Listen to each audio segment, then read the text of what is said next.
जरावा भीम रूप धरि असुर संहारे रामचंद्र के काज समान लाए जीवन लखन जियाल श्री रघुवीर हरष उर रघुपति कीन्ही बहुत बड़ा तुम मम प्रिय भरतन समभाई कैसे बदन तुमरो अस कैत्री बन सनकादिक ब्रह्मादि मुनीसा नारद सारद सहित यम कुबेर दिक्पाल जाते कवि को विद कह सकता तुम उपकार सभी में की नाराम मिलाए राजपति दीना तुमरो मंत्र विवेचना लंके दुर्भय सब लगे युग देख जो जन पर बल दीनो दाहे मदर बलदा प्रभु मोद्रिका मेल मुख माई दल दला गिरत रहे दुर्गम का जगत के रे दुर्गम अनुमे तुमरे राम द्वारे तुम रखवार होतना क्या बन पैदा सभी चुकने तुम्हारी तुम रख सके आहू को देना अपन तेज समारो आपे तीनों लोक हाथे कोटि पचात निकट नहीं आवे महावीर जबना नाते रोग हरे जब पीरा जपत निरंतर हनुमत संकट ते हनुमान छुड़ावे मन क्रम बतन ध्यान दो तब परे राम पृथ्वी राजा इनके काज सकल और मनोरथ जो कोई लावे कोई मत जीवन फल पावे करो योग प्रताप तुम्हारा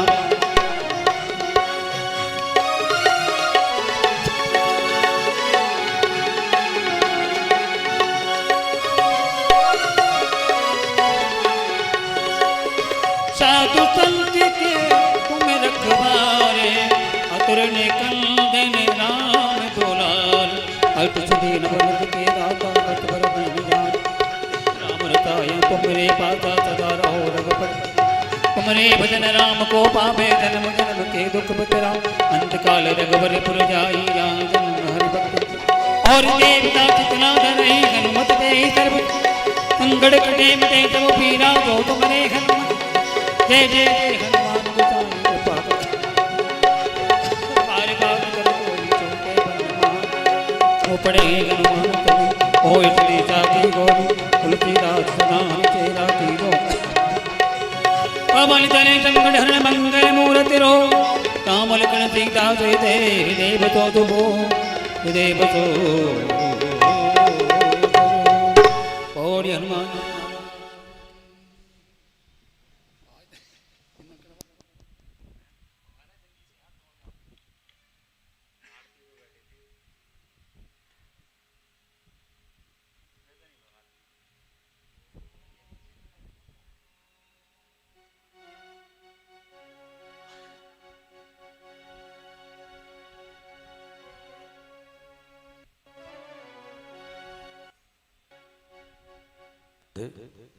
ओम करचरणकृतं वा कायजं कर्मजं वा श्रवणनयनजं वा मानसं वा परार्धं विहतं वा सर्वमेतत्क्षमस्व जय जय करुणाब्धे श्रीमहादेव शम्भो शान्तं शाश्वतप्रमेयमनघं निर्वाणशान्तिप्रदं ब्रह्माशम्भुफणेन्द्रसेव्यमनिशं वेदान्तवेदं विभुं रामाख्यं जगदीश्वरं सुरगुरुं मायामनुष्यं हरिं वन्देऽहं करुणाकरं रघुवरं भूपाल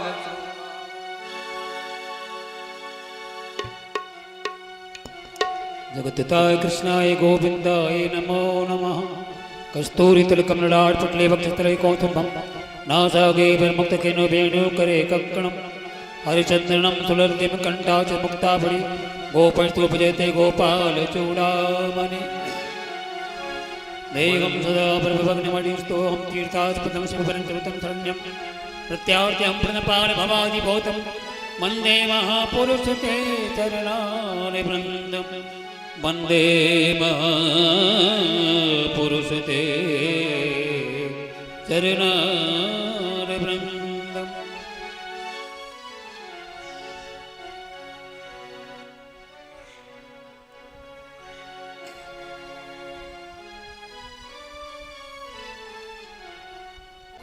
रामगणधीरं राजीवनेत्रं रघुवंशनाथ कारुण्यरूपं करुणाकरन्तं श्रीरामचन्द्रं शरणं प्रपद्ये।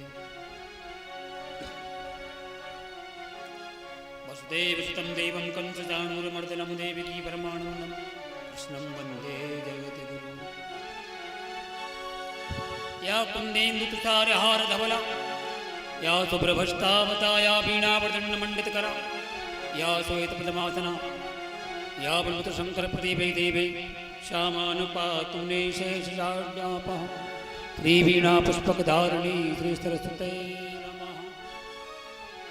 या देवी सर्वभूतेषु शक्तिरूपेण संस्था नमस्तस्ते नमस्तस्ते नमस्तस्ते नमो नमः।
ॐ चन्द्रमा मनसो जातयज्ञो सूर्यो अजायतः श्रोतान्दाय च प्राणजमुखादग्निरजायताम्।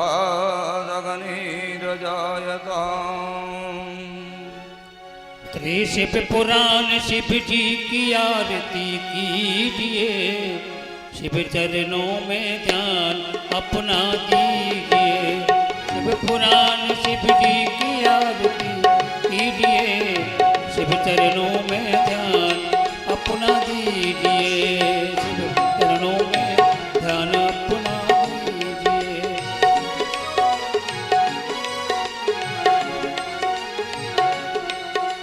ये महाग्रंथ ये महापुराण सत्यमार्ग दिखाने वाला बिगड़ी को बनाने वाला। ये महाग्रंथ ये महापुराण सत्यमार्ग दिखाने वाला बिगड़ी को बनाने वाला। सुनते सुदान करते हैं ध्यान, सुनते सुदान करते हैं ध्यान। तन मन धन अर्पण कीजिए, चरणों में ध्यान अपना दीजिए। शिव पुराण शिव जी की आरती कीजिए, शिव चरणों में ध्यान अपना दीजिए।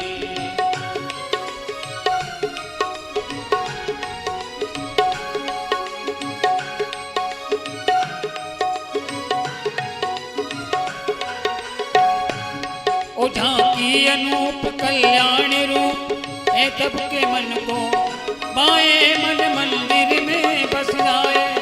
झांकी अनूप कल्याण रूप ये सबके मन को बाएं मन मंदिर में बस जाए। तन मन शिव ध्यान लगा मन को भी जगा, शिव ध्यान लगा मन को भी जगा। तन मन धन अर्पण कीजिए, शिव चरणों में ध्यान अपना दीजिए। शिव पुराण शिव जी की आरती कीजिए, शिव चरणों में ध्यान अपना दीजिए।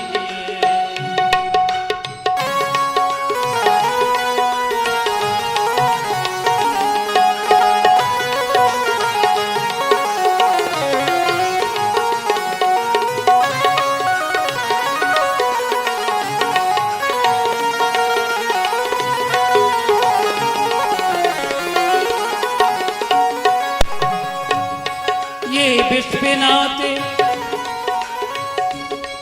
हे विश्वनाथ करते सनात सब दुख मिटाने वाले भव पार लगाने वाले। हे विश्वनाथ करते सनात सब दुख मिटाने वाले भव पार लगाने वाले। ओ जपो नमः शिवाय जपो नमः नमः शिवाय, जपो नमः शिवाय, जपो नमः शिवाय। जीवन सफल अब कीजिए, शिव चरणों में ध्यान अपना कीजिए। शिव पुराण शिव जी की आरती कीजिए, शिव चरणों में ध्यान अपना। परिपूर्ण गौरम करुणाभितारम संसार सारम भुजगे विहारम सदा वसंतम हृदयार बिंदे भवम भवानी सहितं नमामि। तुमी वो माता चा पिता तुमी हो बंधु सखा तुमी हो विद्या द्रवणम तुमी हो सर्वम ममो देव देव। ओम आरार्तिक्यं समर्पयामि नमो नमः।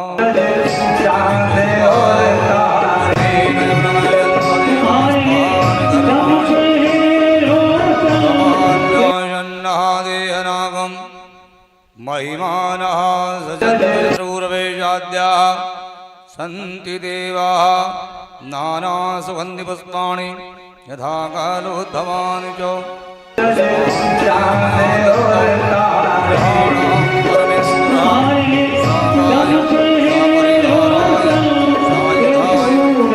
शक्तिकाय सवाहनाय पुष्पांजलि नमस्कारं महां।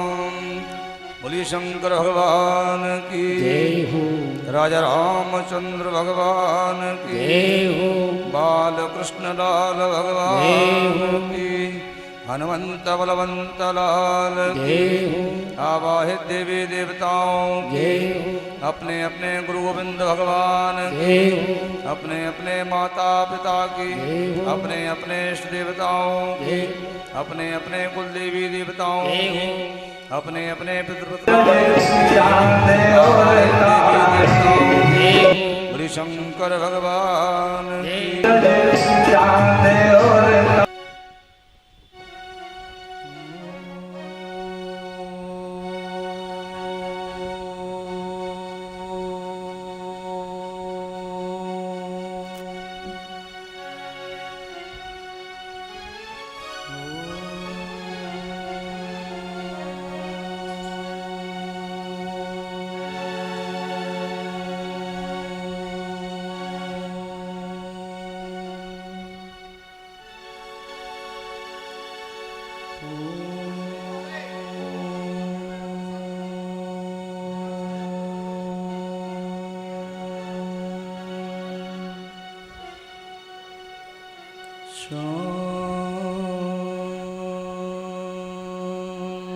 शांति शांति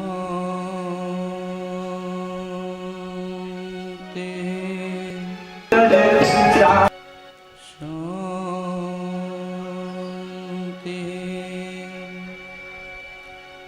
सरस्वतीं शारदां च कौमारी ब्रह्मचारिणी वागीश्वरीं बुद्धिदात्रीं भारती भुवनेश्वरी चन्द्रघण्टामरालस्थां जगन्मातरममुत्तमां वरदायनी सदा वन्दे चतुर्वर्गफलप्रदाम्।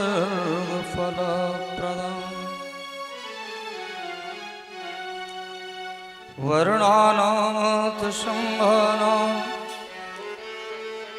रसानां छन्दसामपि मङ्गलानां च कर्तारो वन्दे वाणिविनायकौ।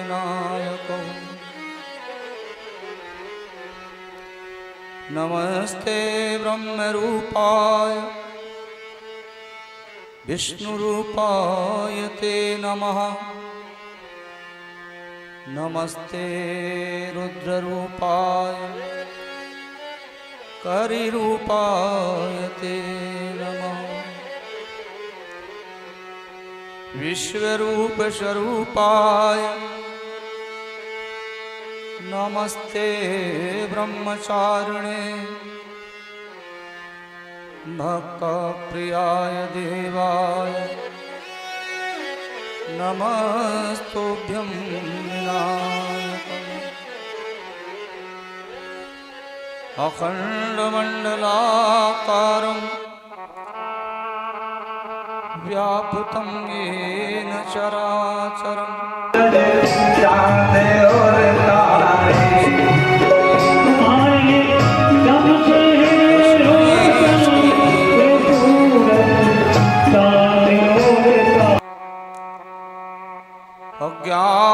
अज्ञानतिमिराधस्य ज्ञानाञ्जनशलाकया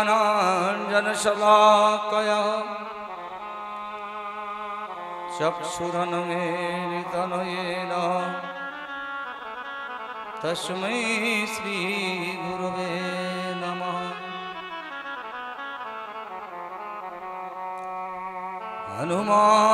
हनुमानञ्जनीशन्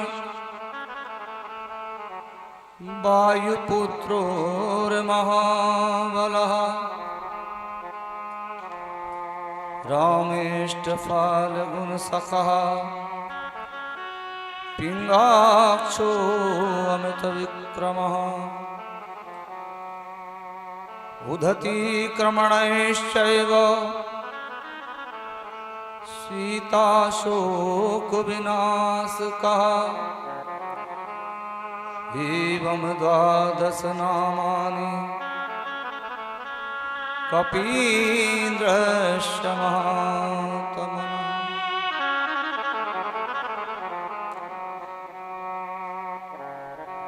देवी प्रपन्नार्तिहरे प्रसीद प्रसीद मातर्जगतोऽखिलस्य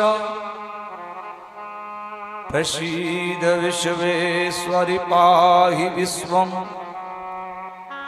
त्वमीश्वरी देवी चराचरस्य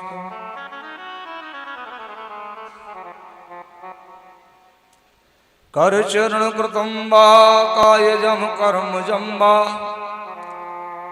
श्रवणनयनजं वा मानसं वा परार्धम् विहितं वा सर्वमेतत्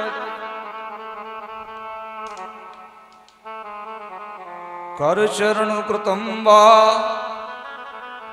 कायजं कर्मजं वा श्रवणनयनजं वा मानसं वा परार्धम्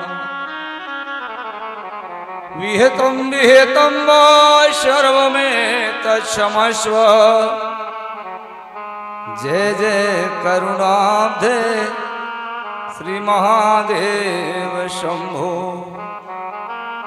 जय जय करुणाब्धे श्री महादेव शंभो बोले शंकर भगवान की जय। राजा रामचंद्र भगवान की बालकृष्ण लाल भगवान की हनुमंत बलवंत लाल की वाके बिहारी लाल की स्थान देवताओं की आवाहित देवी देवताओं की भक्त पर भगवान की हरि ओम नमः पार्वतये पतये नमः ओम शिवाय नमः।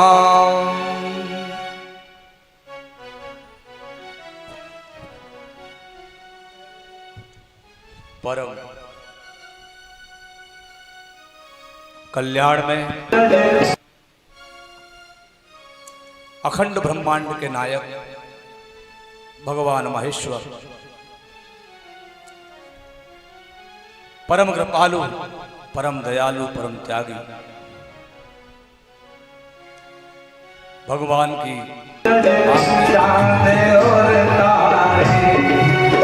तुम्हारे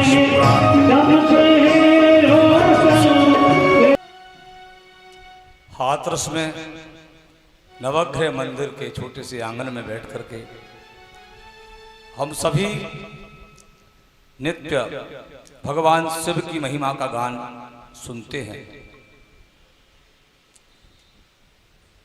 आज चतुर्थ दिवस की कथा में हम प्रवेश करते हैं। उससे पूर्व भगवान शिव के नाम का उच्चारण करके हम अपने जीवन को धन्य बनाने का प्रयास करते हैं।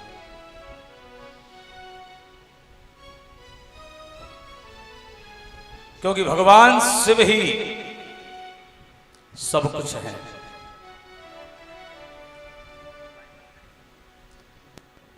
शिव नहीं तो कुछ नहीं।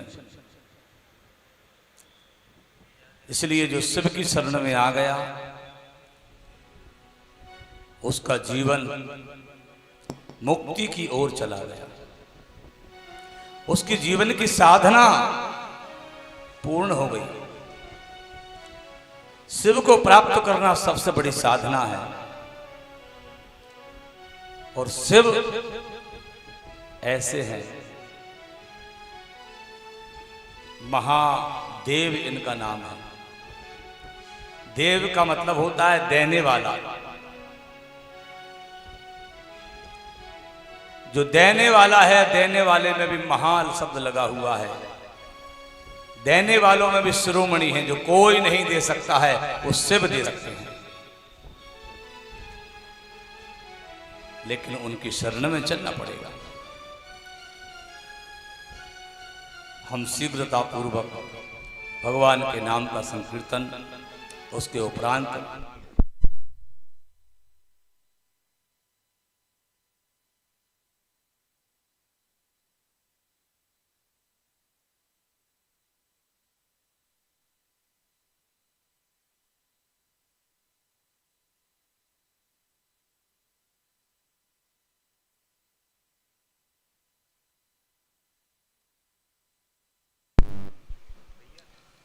बोलिए शंकर भगवान की जय।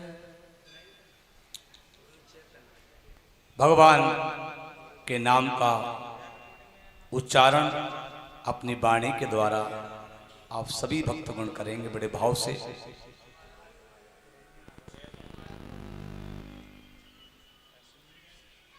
ओम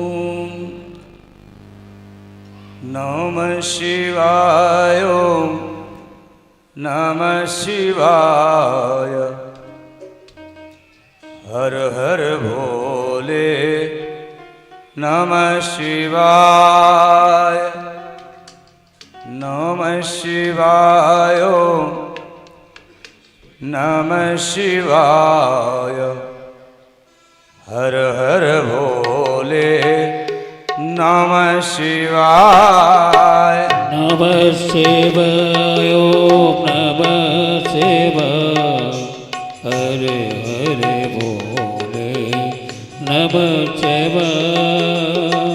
नमः शिवाय, नमः शिवाय, हर हर भोले, नमः शिवाय, नमः शिवाय, नमः शिवाय, हर हर भोले, नमः शिवाय, नमः शिवाय, नमः शिवाय, हर हर भोले, नमः शिवाय, नमः शिवाय, नमः शिवाय, हरे हरे भोले, नमः शिवाय, नमः शिवाय, नमः शिवाय, हर हर भोले, नमः शिवाय, नमः शिवाय, नमः शिवाय, हरे हरे भोले, नमः शिवाय,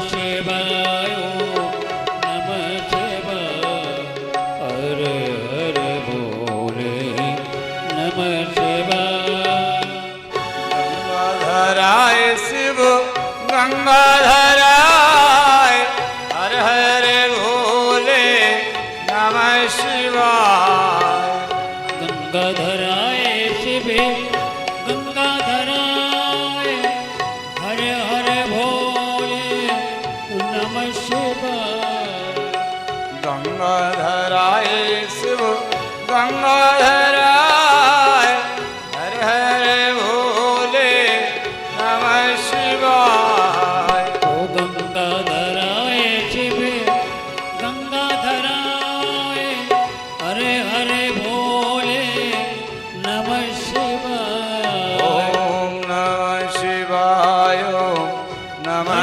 शिवाय हर हर भोले नमः शिवाय ओम नमः शिवाय ओम नमः शिवाय हर हर भोले नमः शिवाय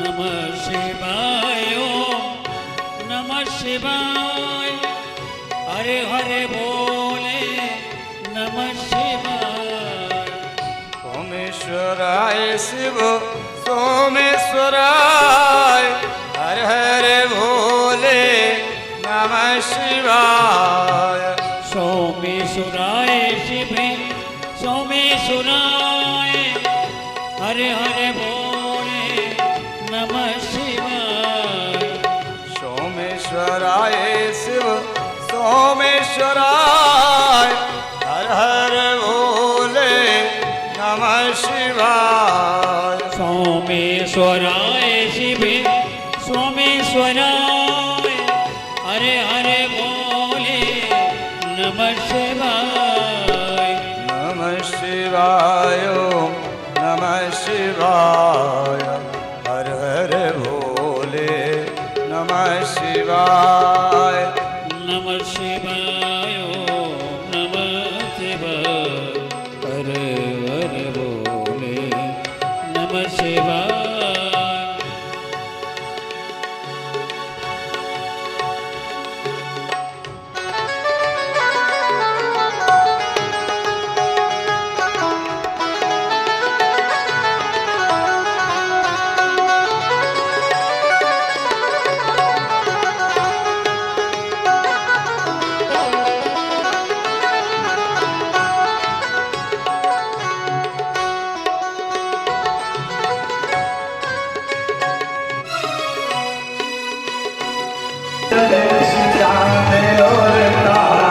कालेश्वराय महाकालेश्वराय हर हर भोले नमः शिवाय कालेश्वराय माँ कालेश्वराय हरे हरे बोले नमः शिवाय महाकालेश्वराय महाकालेश्वराय हर हर भोले नमः शिवाय कालेश्वराय महा कालेश्वराय हरे हरे बोले नमः शिवाय नमः शिवाय नमः शिवाय हर हर भोले नमः शिवाय नमः शिवाय ओम नमः शिवाय हरे हरे बोले नमः शिवाय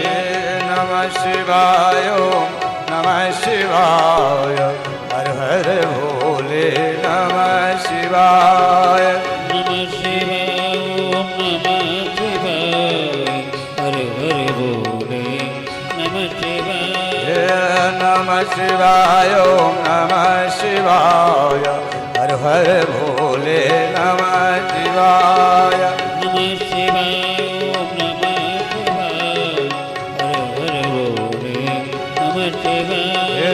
नमः शिवाय ओम नमः शिवाय हर हर भोले नमः शिवाय नमः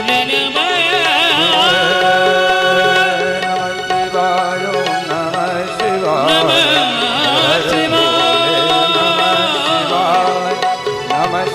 ओम नमः शिवाय हर हर भोले नमः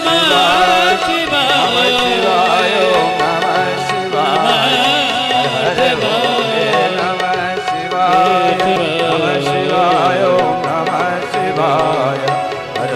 भोले नमः शिवाय नमः शिवाय नमः शिवाय नमः। बोले शंकर भगवान की जय हो।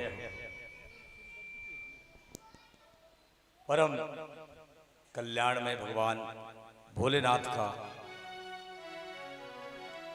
संकीर्तन हम सब लोगों ने किया। आज की कथा संध्या देवी का चरित्र है और सती चरित्र है। सती का जन्म है और सती का भगवान शिव के साथ में विवाह है।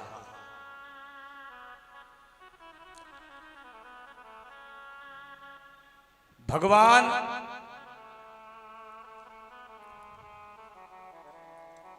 को प्राप्त कैसे करें? अधिकांश आप लोग मंचों से यही सुनते आ रहे हैं कि जितने भी कथाकार हैं वो सब एक ही बात कहते हैं, भगवान में मन को लगाओ, भगवान में मन को लगाओ। अगर मन लग जाता तो पहले ही लगा लेते, फिर कथा में ही क्यों आते? अरे मन नहीं लग रहा है तब ही तो कथा के माध्यम से ये समझना चाहते हैं कि मन लगेगा कैसे। मुद्दे की बात तो यही है। मन नहीं लग रहा है, मन हमारा बीमार है और जिसका मन बीमार होता है उसका भगवान की कथा में मन नहीं लगता है। अब मन बीमार किन चीजों से होता है? शरीर तो आपके खाने पीने से बीमार होता है सर। क्यों जी? शरीर जो है, क्यों मोनू जी, क्यों मोनू भैया, शरीर तो खाने पीने से बीमार होता है।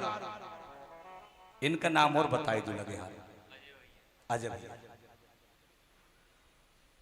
शरीर हमारा खाने पीने से बीमार होता है, लेकिन मन बीमार कैसे होता है? वो मन और तन, ये दो जिसके स्वास्थ्य सुधर गए वो भगवान को प्राप्त कर लेता है।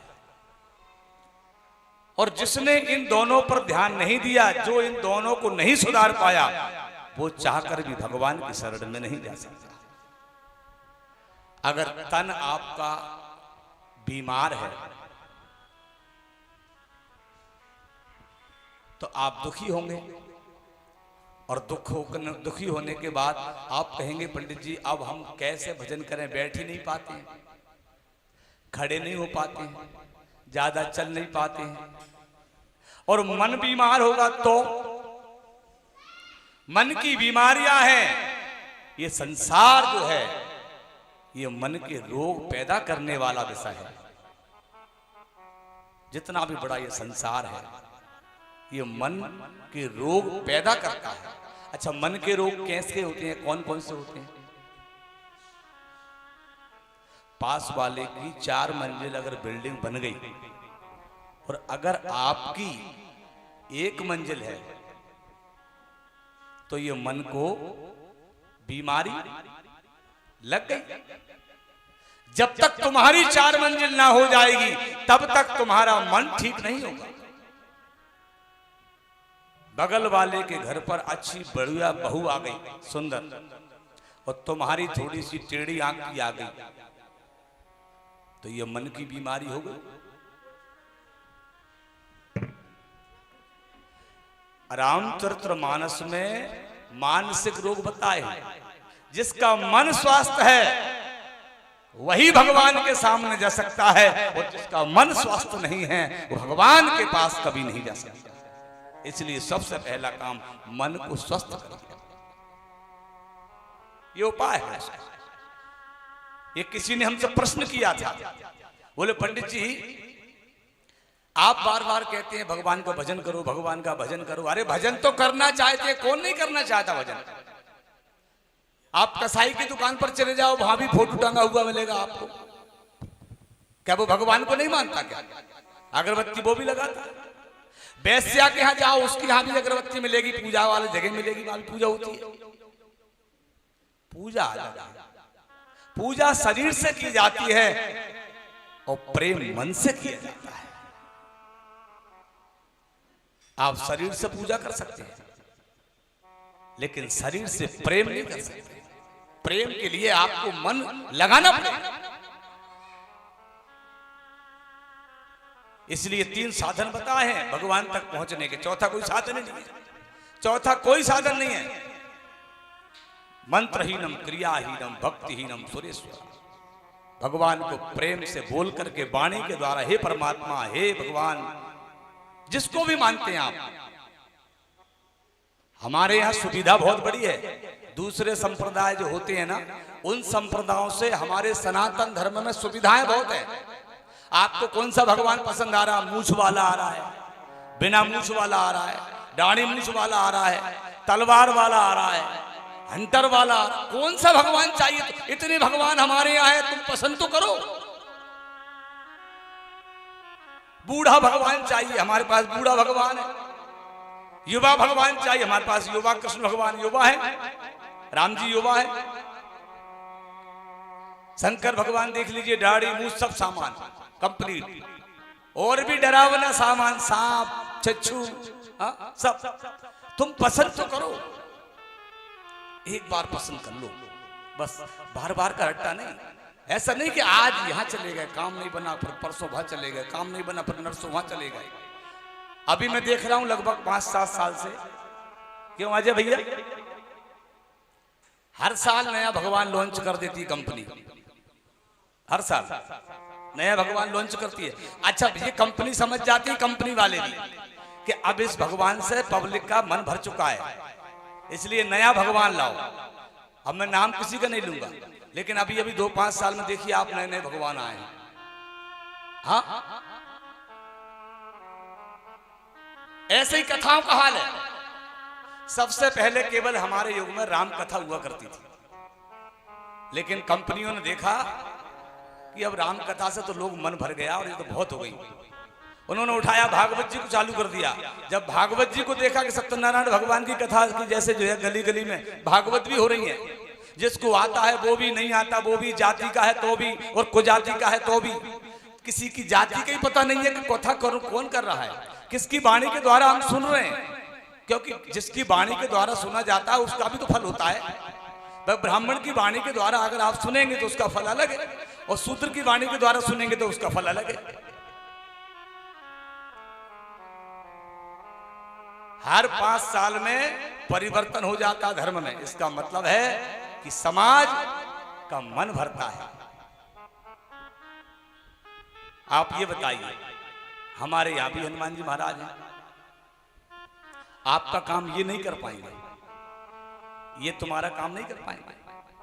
लेकिन नहीं, अगर तुमको पता लग गया, पता भर लगना चाहिए आपको। अगर ये पता लग गया कि यहां से बंबई में एक हनुमान जी महाराज पैदा हो गए नए, और वहां अगर चले जाएंगे तो वहां हमारे पास 1 करोड़ रुपया मिल जाएगा, हमारा ये काम हो जाएगा, तो आप बंबई भागने लगोगे। और वहां से भी पता लग गया कि लंका में एक हनुमान जी महाराज हैं, वहां भी चले जाओगे, लेकिन इनको नहीं जाओगे, क्योंकि तुम्हारा मन भर गया। भिखारियों की तरह भाग रहे हैं हम आज इसके दरवाजे पर, कल उसके। भिखारी का काम होता है साहब ये तो। भीख मांगने वाले जो होते हैं ना, वो आज इसके दरवाजे पर चले गए, 2 रोटी दे देना बाबूजी, कल उसके 2 रोटी दे देना। एक बाप तो हमने बनाया ही नहीं आज तक। किसी एक को बाप बनाओ, और एक को बाप अगर तुम बनाते हो तो ये मेरा विश्वास है कि आपका कार्य वही बाप करेगा। कहीं भटकने की जरूरत नहीं है आपको, केवल एक को मत भटकिए कहीं भी। आप तो एक दरबार पर जाकर के केवल एक ही बात कहिए, हे प्रभु, हे भगवान, कि निर्बल के प्राण पुकार रहे, ओम नमः शिवाय, ओम नमः शिवाय।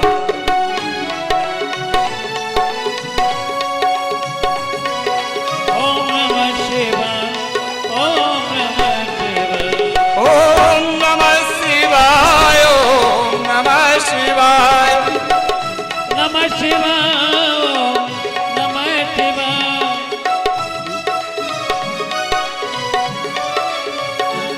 ओम नमः शिवाय, ओम नमः शिवाय। हे निर्बल के प्राण पुकार रहे, ओम नमः शिवाय, ओम नमः शिवाय। निर्धन के प्राण पुकार रहे, ओम नमः शिवाय, ओम नमः शिवाय।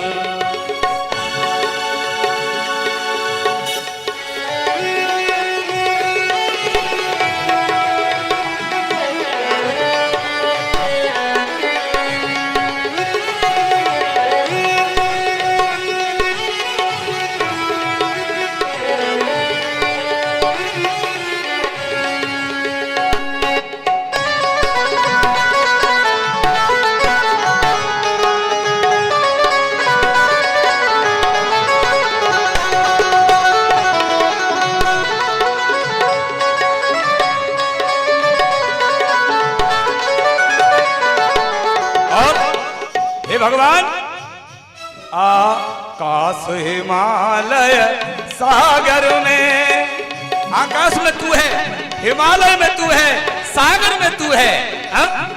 हे आकाश हिमालय सागर में, पृथ्वी पाताल चराचर में, आकाश हिमालय हे भगवान, में, पृथ्वी पाताल चराचर में। हे आकाश हिमालय सागर में, आकाश हिमालय सागर में, पृथ्वी पाताल चराचर में, पृथ्वी पाताल चराचर में। यह मधुर बोल गुंजार रहे, यह मधुर बोल गुंजार रहे। ओम नमः शिवाय, ओम नमः शिवाय।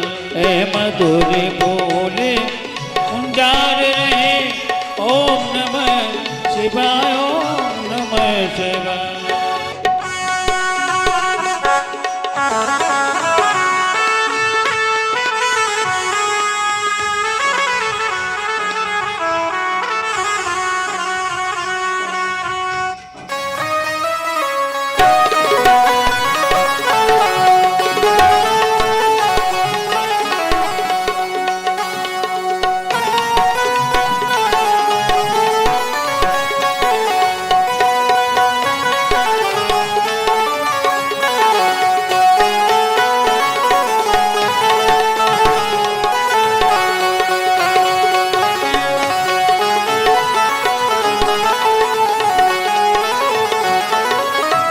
और क्या कहना है, हे शिव, जब दया दृष्टि हो जाती है, जब दया दृष्टि हो जाती है,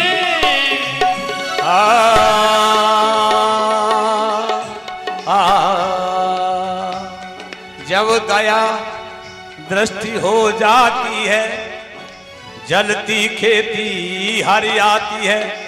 जो खेतों में खेत जल जाते हैं, भगवान जब कृपा करते हैं, शिव जब कृपा करते हैं, तो क्या होता है, जब दया दृष्टि हो जाती है, जलती खेती हरियाती है। जब दया दृष्टि हो जाती है, जब दया दृष्टि हो जाती है, जलती खेती हरिया, सूखी खेती हरियाती है। फिर इस आस पे जन उचार रहे, इस आस पे जन उचार रहे। ओम नमः शिवाय, ओम नमः शिवाय, ओम नमः शिवाय, ओम नमः शिवाय। ओम नमः शिवाय, ओम नमः शिवाय, ओम नमः शिवाय, ओम नमः शिवाय।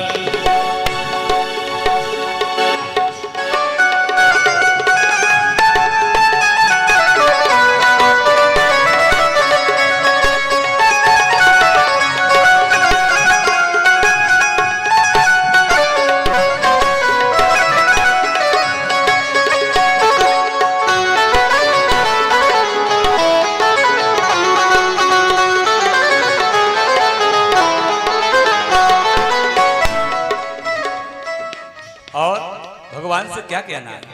हे शिव, हे भोले, सुख दुखों की अब परवाह नहीं है। सुख आए दुख आए कोई बात नहीं, लेकिन डर इस बात का है केवल कि मेरे मन में तेरे प्रति जो विश्वास बैठ गया है, मेरे मन में तेरे प्रति जो भरोसा बैठ गया है कि तू संसार के दुखों को नाश करने वाला है, और अगर मेरा दुख दूर नहीं हुआ तो हे भगवान, हे महेश्वर, हे शिव, मेरा विश्वास टूट जाएगा। मेरा विश्वास ना टूटने पाए, इसलिए मुझे तुझसे जुड़ा रहूं मैं, और मैं तुझसे जुड़ी रहूं, बस इतना करना है कि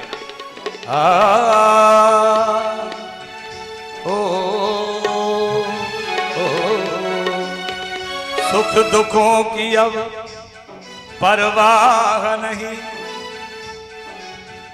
सुख दुखों की अब परवाह नहीं, भय है विश्वास न जाए कहीं। और हे शिव, जो तेरे साथ मेरा संबंध बन गया है, ये संबंध ना टूट जाए, क्योंकि मैं जगत का स्वार्थी व्यक्ति हूं, मुझे स्वार्थ सिद्ध करना है। मैं तुम्हारे पास स्वार्थ के लिए आया हूं, मेरा स्वार्थ साधना है। सुख दुखों की अब परवाह नहीं, सुख हो सुख दुखों की अब दुखों की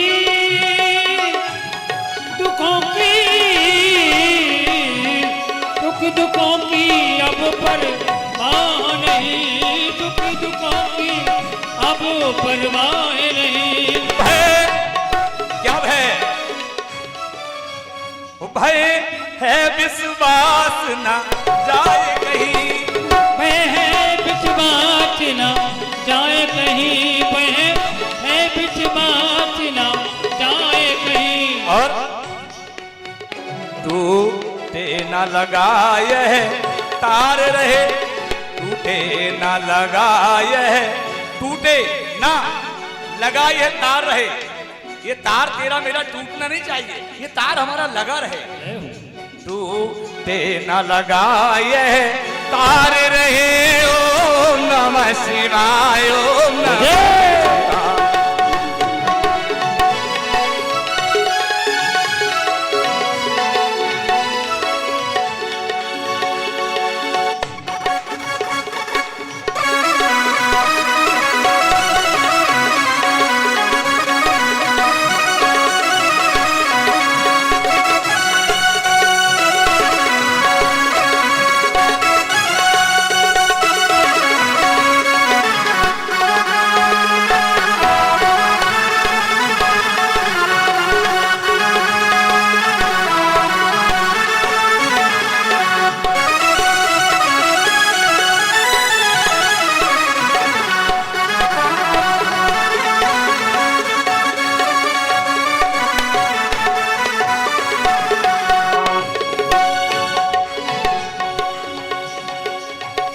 तेरा साथ निभाएगा, तेरा साथ निभाएगा, विश्वास जरूरी है, विश्वास जरूरी है। तेरी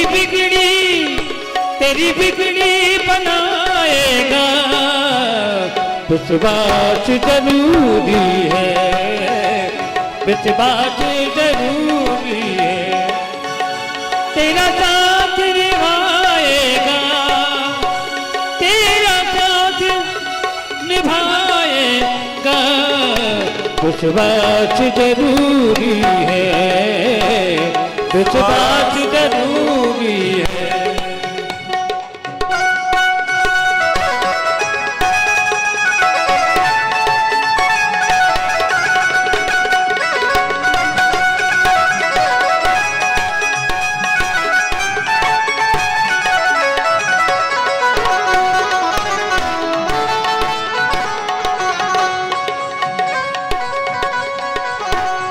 निर्बल के प्राण पुकार रहे, ओम नमः शिवाय, ओम नमः शिवाय। निर्बल के प्राण पुकार रहे, ओम नमः शिवाय, ओम नमः शिवाय, ओम नमः शिवाय, ओम नमः शिवाय, ओम नमः शिवाय, ओम नमः शिवाय, ओम नमः शिवाय,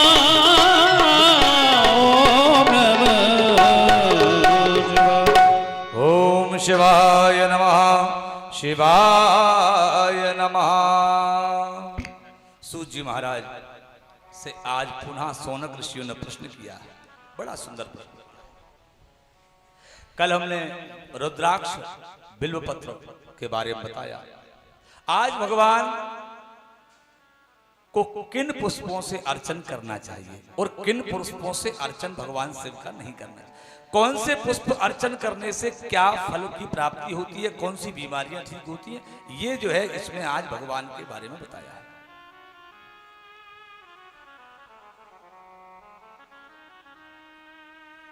आज सौनक ऋषियों ने पूछा, सूत जी महाराज हमको ये बताइए कि भगवान शिव के लिए सबसे प्रिय पुष्प कौन से हैं और कौन से पुष्प भगवान शिव को जो है अप्रिय है।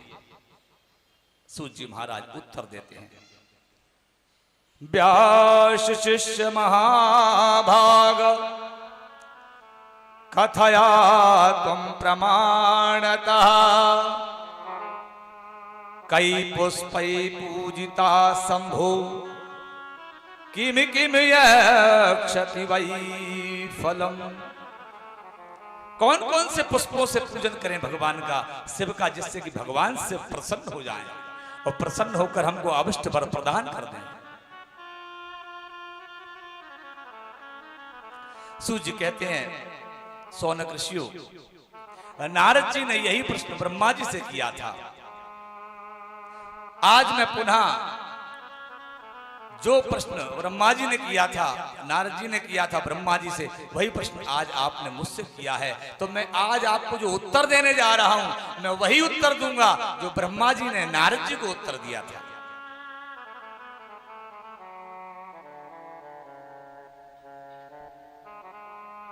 सूत जी महाराज कहते हैं, अगर लक्ष्मी की प्राप्ति की इच्छा करना है कि हमको लक्ष्मी प्राप्त हो, तो उसके लिए कमल और बिल्वपत्र और सतपत्र, सतपत्र कहते हैं गेंदा को, सतपत्र माने गेंदा, ये सबसे सस्ता फूल है। मतलब ये आम बाजार में जो है आम आराम से उपलब्ध हो जाता है। अब कमल तो क्या है कि लगभग 10 रुपए का एक देते हैं कि 5 रुपए का, पता नहीं, लेकिन हाँ छोटा सा छोटा व्यक्ति भी गेंदे का फूल घर में भी लगा सकते हैं, हम लोग पेड़ भी लगा सकते हैं। और मान लीजिए बाजार, भाई भगवान ने सुविधाएं दी हैं सबके लिए। अब पैसा प्राप्त करना है तो पैसा लगाना पड़ेगा, लक्ष्मी जब चाहिए तो कमल लगाना पड़ेगा। तो कमल का पुष्प और बिल्वपत्र और गेंदा, इसको कहते हैं संस्कृत में सतपत्र। और शंख पुष्प से, शंख पुष्प, शंख पुष्पी का जो पेड़ होता है उसका पुष्प, और 20 कमल पुष्पों को प्रस्थ बताया है। 1 सहस्त्र बिल्व पत्रों को प्रस्थ कहा है। 1 सहस्त्र शतपत्र से आदि प्रस्थ की परिभाषा की गई है। अतः इनका उक्त पुष्पों के द्वारा भगवान शिव का अगर अर्चन किया जाए तो सभी प्रकार की कामनाएं सिद्ध हो जाती हैं। जो व्यक्ति सर्वश्रेष्ठ बनना चाहता है तो 50,000 कमल पुष्पों से भगवान शिवलिंग का अर्चन करे। अगर किसी व्यक्ति को बीमारी है, रोग है, तो रोगी व्यक्ति के लिए बताया है कि 50,000 कमल पुष्पों से अर्चन करना चाहिए। और किसी को मान लीजिए पुत्र बहुत हैं, कभी कभी आवश्यक नहीं है कि सभी लोग जो है पुत्र की कामना करते हो। बहुत लोग ऐसे भी हैं जिनके मन में होता है हमारे घर में पुत्री होती। कभी कभी ऐसा हम सुनने को मिलता है 4 पीढ़ी में हमारे घर में एक ही पुत्री है। अब पुत्री की अगर कामना करना है कि हमारे घर में पुत्री आए तो 20,000 कमल पुष्पों से भगवान शिव का अर्चन करने से कन्या का जन्म होता है। विद्या कामस तथा या स्यात्, विद्या प्राप्ति के लिए घी से पूजन करना चाहिए। और अगर आपका वैसे तो जो है किसी के लिए ये प्रयोग नहीं करना चाहिए, ये तंत्र प्रयोग है। मान लीजिए कहीं उच्चाटन करना है, अब उच्चाटन में भी क्या होता है मैं उसका कारण बताऊं। देखिए, आवश्यकता होने पर ही हम लोगों को प्रयोग करना चाहिए कोई भी उच्चाटन। क्या, मान लीजिए किसी का घर बिगड़ रहा है, कोई पुरुष जो है अन्य महिला के संपर्क में आ जाता है, अब वो महिला समझाने से भी नहीं समझती है, तो उसका विकल्प हमारे पास फिर नहीं बचता है। तो सूत जी महाराज कहते हैं कि ऐसे कामों के लिए, मतलब मैंने एक उदाहरण दिया है, इस तरह के काम कि जिनको हमें करने में जो है पाप ना लगे।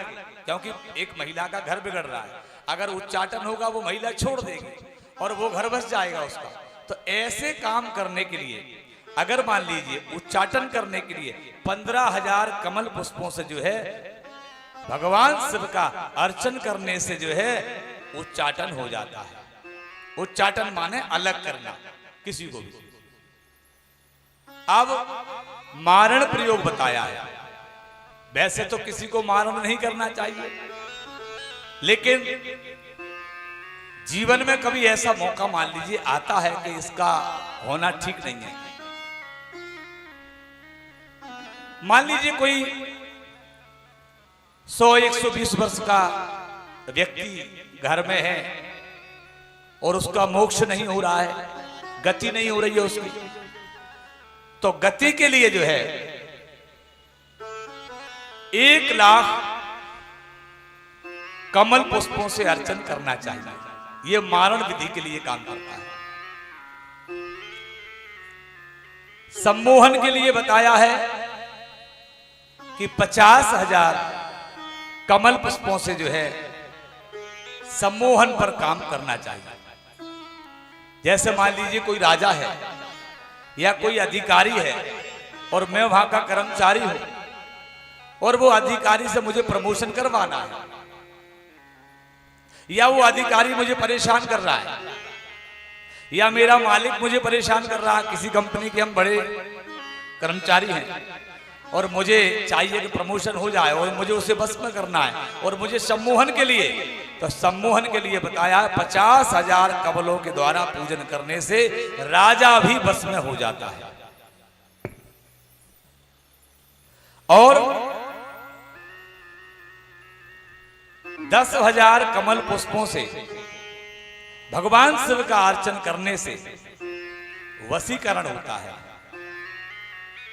वशीकरण करने के लिए वैसे तो हम सलाह नहीं देते, लेकिन जैसे मान लीजिए किसी पत्नी का पति है और वो उसकी बात नहीं मानता है, और प्रतिदिन घर में झगड़ा कलह होती है, तो फिर उसका तो वशीकरण करना पड़ेगा।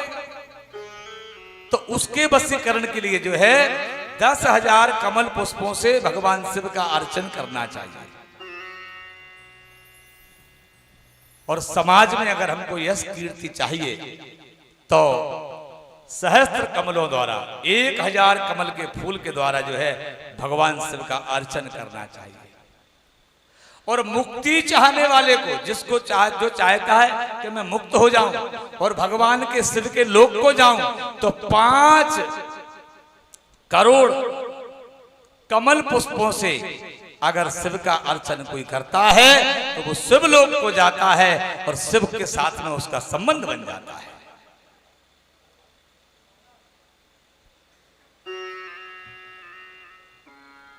इसके बाद बताया है कि इतना ना कर पाए तो जो महामृत्युंजय की विधि है,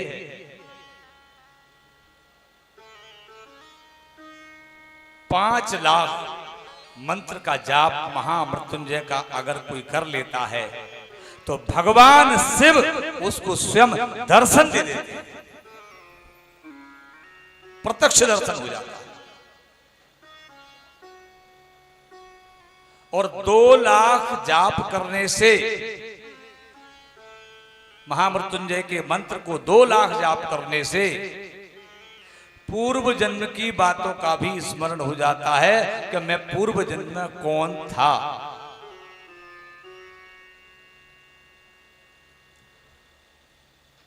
अब दूबा के बारे में बताया, दूरबा के बारे में। अगर किसी को दीर्घ आयु चाहिए, कोई बीमार पड़ा है, घर में ठीक नहीं हो रहा है, और ठीक होने के लिए उसको बताया है कि 1 लाख दूरबा से भगवान शिव का पूजन अगर करता है तो उसका रोग ठीक हो जाएगा, दूरबा से। लेकिन दूरबा ये नहीं कि घास ले आए पटा करके, क्योंकि अभी पूजा में जब मंगाते हैं ना तो पूरा का पूरा ही ले आते हैं, जड़ से उखाड़ करके। दूबा भी बिल्कुल वैसी ही होना चाहिए जैसे बिलपत्री होती है आपकी, वही पूजन के योग्य काम आती है, और दूसरी कोई दूबा काम नहीं आती। हम क्या करते हैं, लाए पटा करके और जो है पूरा पेड़ का पेड़ ही चढ़ा दिया।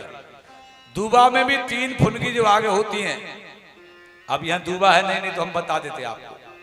आगे की नोक पर 3 भागों में बटी होती दूबा, बस ऊपर की तोड़ना है, बस वो 3 हिस्से वाली दूबा भगवान को चढ़ाई जाती है। अब हम क्या करते हैं, कचड़ा भर लाते हैं, तबड़ा लो महाराज दूबा चढ़ाओ। सुबह हमारे मनोहर जी ले आए थे पूरा का पूरा पटाखे, उनसे कहा दूबा ले आओ, ले चढ़ाओ। पेड़ के पेड़, दूबा के पेड़ के पेड़, अब पेड़ चढ़ता है क्या? जैसे बिलुपत्री में 3 भाग होते हैं, ऐसे दूबा में 3 भाग होते हैं, वही 3 भाग वाली ऊपर वाली कोपल जो होती है वो चढ़ाई जाती है भगवान को। अब तुम तो सूखी भी चढ़ा रहे हो, जड़े भी चढ़ा रहे हो। जड़ का अलग प्रयोग है भाई, जड़ वाली दूबा का अलग प्रयोग है, कोपल का अलग प्रयोग है। तो 1 लाख दूरबा से शिव पूजन करने से जो है व्यक्ति की रोग ठीक हो जाते हैं और आयु बढ़ जाती है। जिस व्यक्ति के यहां पुत्र नहीं हो रहा है, इन बातों को आप गौर से सुनना इसलिए जरूरी है कि मान लीजिए किसी के काम आ सकता है ये उपाय। जिन महिलाओं के यहां पुत्र नहीं है, बांझ हैं, पुत्र होकर मर जाते हैं, संतान होकर मर जाती है, उनको धतूरे के 1 लाख फूलों से पूजा करना चाहिए भगवान शिव का। लाल डंठल वाला धतूरा पूजन में शुभ माना गया है। और अभी प्रश्न आया था हमारे पास कि तुलसी दल चढ़ाएं भगवान शिव को कि नहीं चढ़ाएं। नारद पुराण में लिखा है कि भगवान शिव को तुलसी दल चढ़ाया जा सकता है, और यहां भी लिखा हुआ है ये यदि तुलसी दल से शिव की पूजा करे तो उपासकों को भोग और मोक्ष दोनों प्राप्त होते हैं। अभी तक तो हम मंजरी तो चढ़ाते आए हैं, लेकिन तुलसी दल से हम डरते हैं। लेकिन हमारे पास और भी शास्त्रोक्त प्रमाण हैं, श्लोक हैं नारद पुराण के, स्कंद पुराण के, जिनमें लिखा है कि भगवान शिव को तुलसी चढ़ा सकते हैं।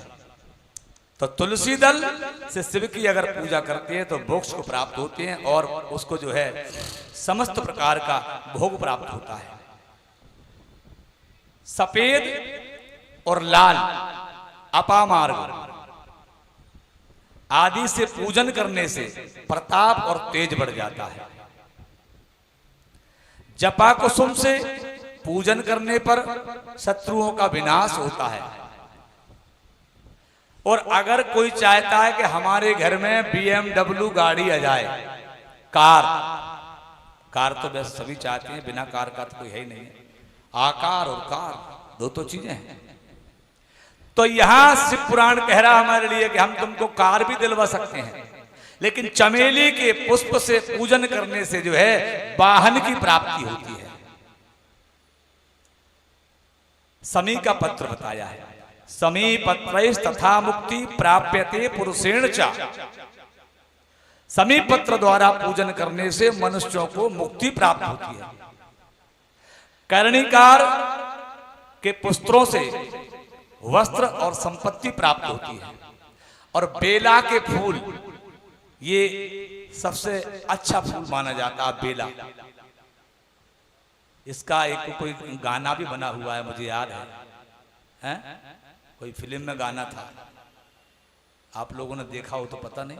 बाबूजी आपने देखा होगा, एक गाना सुना होगा, बेला फूल का बड़ा महत्व है। चलो होगा, ठीक है, लेकिन बेला का फूल, तो बेला का फूल जो होता है चढ़ाने पर भगवान अत्यंत शुभ लक्षणा पत्नी प्राप्त होती है। अगर कोई चाहता है हमारे घर में सुंदर बहू आए और अच्छी बहू मिल जाए तो बेला के फूल से भगवान शिव का अर्चन करना चाहिए। जूही के फूलों से पूजा करने पर घर में कभी अन्न की कमी नहीं रहती है। अब यहां जो दो पुष्प निषेध हैं जो भगवान को नहीं चढ़ाना चाहिए, चंपकम केतकम हित्वा तई अन्न यत् सर्वम समर्पयेत्। चंपा और केतकी ये फूल भगवान शिव को नहीं चढ़ाना चाहिए, क्योंकि केतकी को तो श्राप दिया है, इसलिए वो निषेध है। और बाकी फूल हमको चढ़ाना चाहिए। महादेव के ऊपर चावल चढ़ाने से मनुष्य को लक्ष्मी प्राप्ति होती है। अगर आपको धन चाहिए तो घर से एक मुट्ठी चावल लाएं और शिवलिंग पर उसको चढ़ा दें। ऐसा आप प्रयोग करें तो लक्ष्मी प्राप्ति होती है। गंध पुष्प आदि के साथ में एक श्रीफल नारियल चढ़ा करके धूप आदि निवेदन करें तो उससे जो है पूजा का संपूर्ण फल प्राप्त हो जाता है। आप घर से एक श्रीफल लाएं और उसमें साथ में जो है गंध पुष्प रोली चावल सब उस नारियल पर रख करके ले आएं और वैसा का वैसा ही नारियल भगवान शिव पर अर्पण कर दें। तो जो पूजन करने का लंबा विधान है वो लंबे विधान का जो फल है वो जो है उतने से पूजा से आपको प्राप्त हो जाएगा। इसके बाद जौ गेहूं मूंग से भी जो है भगवान की पूजन का फल बताया है। इस प्रकार से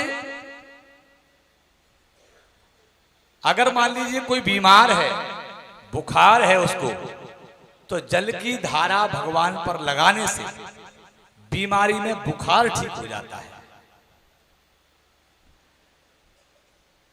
इस प्रकार से जो है अलग अलग साधनों के द्वारा भगवान शिव का अर्चन लिखा है।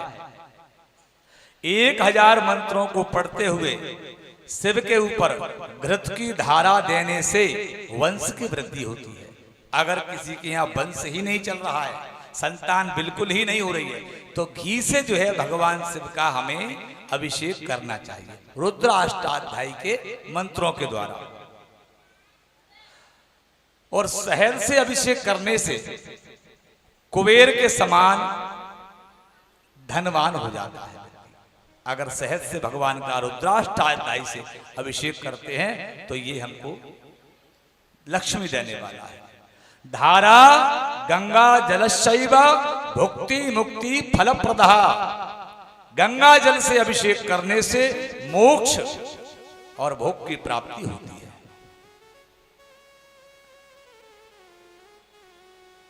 इसके बाद सूत जी महाराज से शौनक ऋषि आज पुनः प्रश्न करते हैं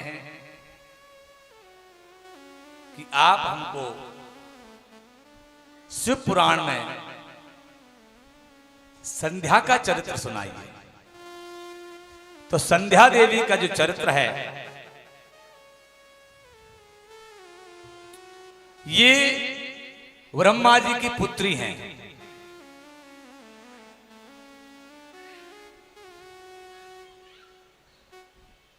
और ब्रह्मा जी की जो पुत्री हैं संध्या देवी,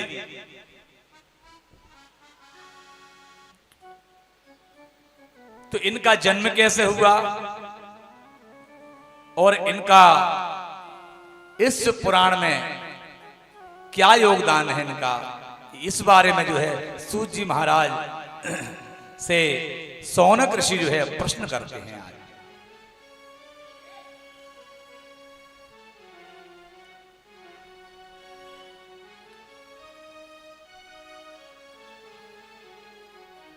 सती चरित्र से पहले संध्या देवी का चरित्र आता है।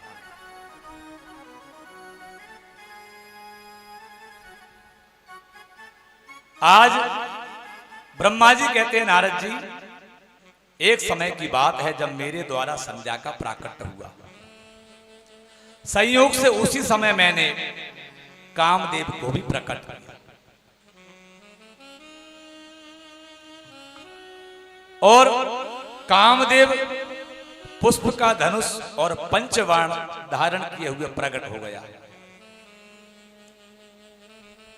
उस सुंदर पुरुष को देख करके मेरे सब पुत्रों में विकार आ गया।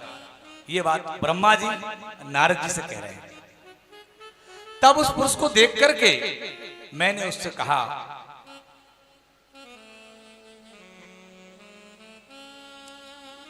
कामदेव से ब्रह्मा जी ने कहा, तुम अपने इस स्वरूप तथा पुष्प के 5 बाणों से संसार के समस्त स्त्री पुरुष को मोहित कर सकते हो। ब्रह्मा जी ने ऐसा वरदान कामदेव को दे दिया। अहं वासुदेवो वा स्थाणोर्वा पुरुषोत्तमः भविष्यामस्तवसे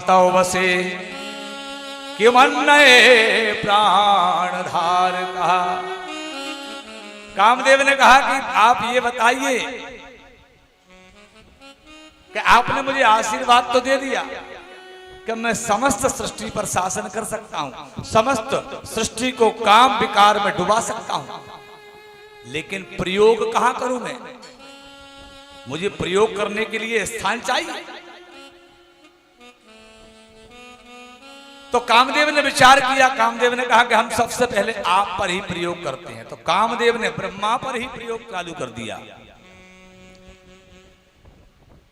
और कामदेव ने ब्रह्मा जी पर ही अपने बाणों का प्रयोग प्रारंभ कर दिया। परिणाम यह हुआ कि ब्रह्मा जी की जो पुत्री थी संध्या, ब्रह्मा जी के मन में अपनी पुत्री संध्या के प्रति जो है विकार पैदा हो गया और ब्रह्मा जी के जो मानस पुत्र थे उनके मन में भी विकार आ गया। कामदेव ने विचार किया कि मैं तो पास हो गया,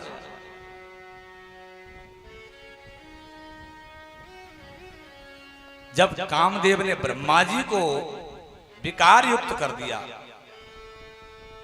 तो जो ब्रह्मा जी के पुत्र धर्म है, इन्होंने भगवान शिव की स्तुति की और प्रार्थना किया कि देव देव महादेव धर्मपाल नमोस्तुते सृष्टि स्थिति विनाशाना करता शंभो त्वमेव ही। धर्म के द्वारा स्तुति करने पर भगवान शिव प्रकट हुए और उन्होंने जो है, ब्रह्मा जी कहते हैं कि मुझे बहुत फटकार लगाई। तब से ब्रह्मा जी ने कहा कि तब से मुझे शिव से थोड़ी सी ईर्ष्या हुई। ब्रह्मा जी कहते हैं कि मैं बेकार ग्रस्त हुआ, इसमें दोष तो कामदेव का था, लेकिन फटकार मुझे सुननी पड़ी। इसलिए मैंने निश्चय किया कि मैं शिव जी को बेकार ग्रस्त करके मानूंगा। तब मैंने शक्ति की उपासना की और उन्हें प्रसन्न किया और शिव जी को मोहित करने के लिए अपने ही पुत्र दक्ष की अशिकनी नाम की पत्नी के गर्भ से उत्पन्न करवाया। दक्ष पुत्री सती ने दुःसह यानी कष्ट भोग करके जो है तप करके भगवान शिव को पति के रूप में प्राप्त किया। भोलेनाथ विकार रहित होकर सती के साथ कैलाश पर्वत पर सुंदर लीला करने लगे और उस समय शिव की माया से दक्ष मोहित, उसने भगवान शिव को अपमानित कर दिया और शिव को जब अपमानित किया तो अपमान करने का तरीका क्या कि उसने सबको बुलाया लेकिन शिव को नहीं बुलाया। तब सती जी ने अपनी लीला प्रारंभ करी। सती ने शिव को कहा कि देव, हमारे पिताजी के यहां यज्ञ का आयोजन है और उस यज्ञ में हमें चलना चाहिए। शिव जी ने कहा कि मेरा उनके साथ संबंध ठीक नहीं, इसलिए मैं नहीं जा सकता। लेकिन सती जी हट कर गई और हट जब किया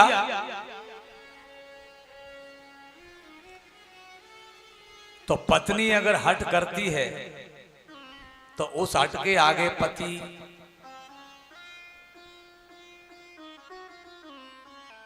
इस कथा से ये शिक्षा मिलती है कि भगवान भी पत्नी की हट के आगे नतमस्तक हो जाते हैं। शिव जी ने कहा कि ठीक है, अब आपका मन है, अगर आपको जाना है तो हम आपको रोक तो नहीं सकते हैं, लेकिन याद रखना कि आप जा तो रहे हैं लेकिन इसमें कल्याण आपका नहीं है। सती जी भगवान के चरणों में प्रणाम किया और कहा कि दीजिए आज्ञा, पिता घर जाऊंगी।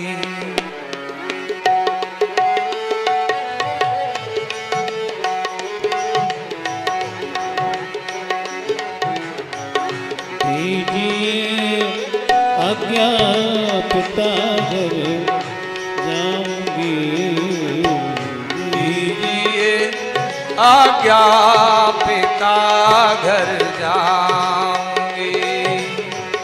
दीजिए आज्ञा, पिता घर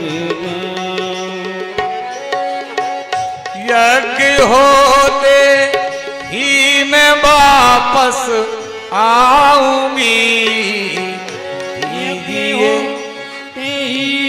मैं वापस आऊंगी। दीजिए आज्ञा, पिता घर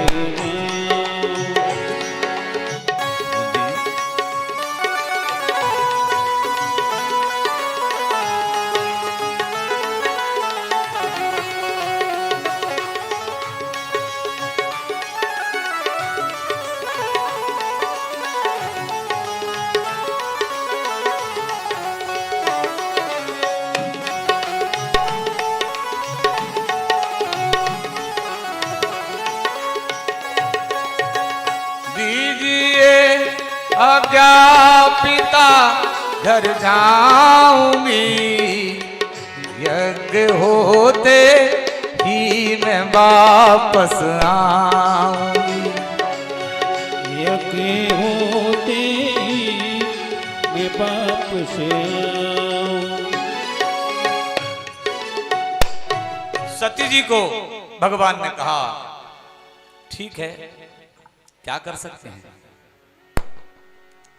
त्रिया हट शास्त्रों में सबसे बड़ी हट है, बाल हट और त्रिया हट।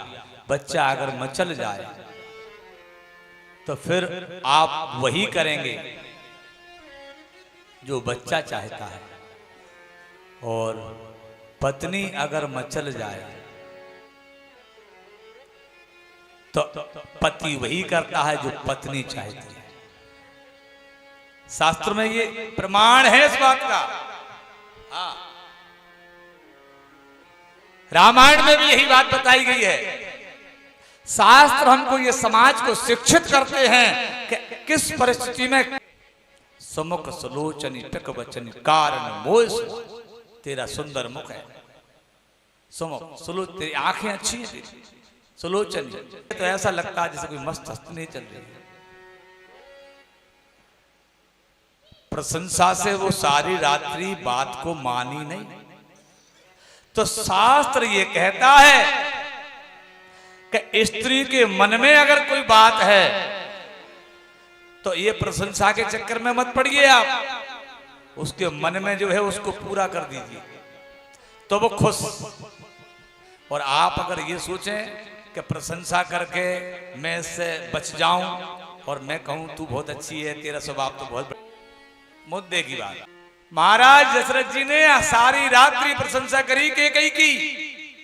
तू सुंदर है, तेरा मुख सुंदर, तेरी आंखें सुंदर, सारा सुंदरता का पूरा वर्णन कर दिया। 60,000 के दशरथ जी महाराज, 60,000 उम्र है उनकी, 60,000 वर्ष। 60,000 वर्ष का मतलब है आज का 60 साल का व्यक्ति। तो अब विचार करिए कितना डिफरेंस होगा पति पत्नी में। उस उम्र में जाकर के बुढ़ापे में जो है पत्नी को प्रशंसा कर रहे हैं, जब झुर्रियां पड़ जाती हैं, फिर भी सुंदर है। कैकेयी ने कहा कि ये सब फालतू बात है तो छोड़ो, ये तो जिंदगी निकल गई, हम तो अच्छे हैं, जब तुम हमें लाए हो, अच्छे ना होते तो लाते काहे को। मुद्दे की बात पे आओ, राम जी बन को जाएंगे कि नहीं जाएंगे, हमारा बेटा राजा बनेगा कि नहीं बनेगा। प्रात हो तो मुनिवेश धर जो न राम बन जाए। अगर प्रातः काल राम बन को नहीं गए तो याद रखना तुम्हें अपयश मिल जाएगा, और तुम्हें अपयश मिलेगा तो रघुवंश की रीति बदल जाएगी। क्यों? क्योंकि रघुवंश की रीति है रघुकुल रीति। अरे भैया जा चौपाई बोल रहे, कोई फायदा नहीं। जा चौपाई, ये चौपाई तो इनको ही आती है। रघुकुल रीति सदा चली आई, प्राण जाए पर बचन न जाए। राम सिया राम, सिया राम जय जय राम। राम सिया राम, सिया राम जय जय राम। राम सिया राम, सिया राम जय जय। बोले रीति बदल जाएगी। रीति को रखना है रघुकुल की कि नहीं रखना है, मुद्दे की बात करो। हम खूबसूरत हैं, हमारी आंखें अच्छी हैं, हमारे गाल अच्छे हैं, हमारा मुंह अच्छो है, ये सब भूलो, ये सब छोड़ो। ये तो पूरी जिंदगी हुई तारीफ करते कर, अब नहीं होगा कुछ भी। मुद्दे की बात आखिरकार दशरथ जी को करना पड़ा। जब दशरथ जैसे चक्रवर्ती सम्राट पत्नी की बात मानते हैं तो भाई साहब यहां जो लोग बैठे हैं उनसे तो हम क्या कहेंगे, वो तो मानते ही होंगे, मानना ही पड़ेगा साहब। सब मानते हैं। हाँ? अब वो तो राम कथा करेंगे तब इस पर विश्लेषण करेंगे बाद में पूरा। लेकिन अभी तो से पुराण में है, इसलिए अपन वापस लौटे। तो सती के हट के आगे भगवान शिव ने कहा कि भाई ठीक है, अब तुम जा रहे हो, तुम नहीं मानते हो, जाओ, चले जाओ, जाओ, लेकिन हम तुमसे कह रहे हैं तुम्हारा भला नहीं है बिल्कुल भी, तुम्हें हानि होगी बहुत। सा पुनश्च समाराध्या तपसा कठिनेन वै तमेव परमेशानम भरतारम समुपाहिता। नारद जी ने कहा ब्रह्मा जी से, मुझे ये सूक्ष्म चरित्र सती का पसंद नहीं आया, थोड़ा विस्तार में बताओ मुझे आप। तो ब्रह्मा जी कहते हैं कि सती चरित्र में जब प्रवेश करते हैं तो ब्रह्मा जी के मन से संध्या का जन्म हुआ है। ना तादृशी देवलोके न मर्ते न रसातले कालत्रयपि वही नारी संपूर्ण गुण सारणी। संपूर्ण गुणों से युक्त वैसी स्त्री देवलोक, मृत्युलोक और पाताल लोक में न हुई और न हुई होगी। संध्या के पश्चात ब्रह्मा जी ने एक पुरुष को उत्पन्न किया। वह पुरुष परम सुंदर, तप्त स्वर्ण सी कांति वाला, स्थूल वक्षस्थल वाला, सुंदर नासिका, घुंघराले बाल, मिली हुई भौं, नीली आकृति वाला, सुंदर हाथ, नेत्र, मुख वाला, शंख सी गर्दन वाला, मछली के चिन्ह वाला। ब्रह्मा जी ने कहा कि तुम्हारा नाम कामदेव होगा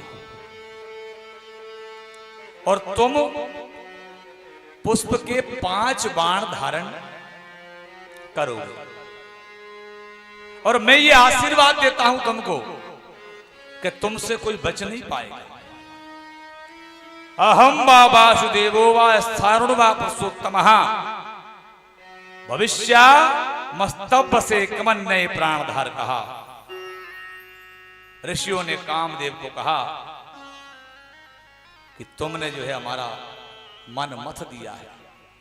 जब कामदेव ने अपना प्रभाव दिखाया, जब कामदेव ने अपने प्रभाव का असर डाला तो ऋषियों ने उसका नाम कामदेव का मन मथ रख दिया। तुम्हारे समान कोई सुंदर नहीं, इसलिए तुम्हारा नाम काम होगा। तुम सभी को मनोन्मत्त करोगे, इसलिए तुम्हारा नाम मदन होगा। तुम सौंदर्य अभिमान से युक्त रहोगे, इसलिए तुम्हारा नाम कंदर्प होगा। कामदेव को 5 बाण दिए हैं। इन्हीं 5 बाणों से भगवान शिव की समाधि को तोड़ा था कामदेव ने। ये 5 बाण जो है, इन्हीं 5 बाणों से भगवान शिव की समाधि को तोड़ दिया था कामदेव ने। इन 5 बाणों के जो नाम हैं, एक बाण है हर्षण, एक रोचन, एक मोहन, एक शोषण और एक है मारण। हर्षण बाण क्या काम कर, ये 5 बाण एक साथ में जो है भगवान शिव पर छोड़े गए थे। जब कामदेव को भस्म किया था भगवान ने, तब यही 5 बाण कामदेव ने छोड़े थे। हर्षण का मतलब है कि किसी के भी रूप को देख करके प्रसन्न हो जाना। रोचन का मतलब है कि रूप देखने के बाद प्रसन्न होना और फिर उस पर आसक्त हो जाना। मोहन का मतलब है कि प्रसन्न हुए, आसक्त हुए, और मोहन बाण क्या काम करता है, फिर उसके अधीन हो जाता है। शोषण, चौथे बाण का नाम है शोषण। रूप प्राप्त ना होने पर शोषित होना। और 5वां बाण है मारण। इसलिए रामायण में एक चौपाई आई है,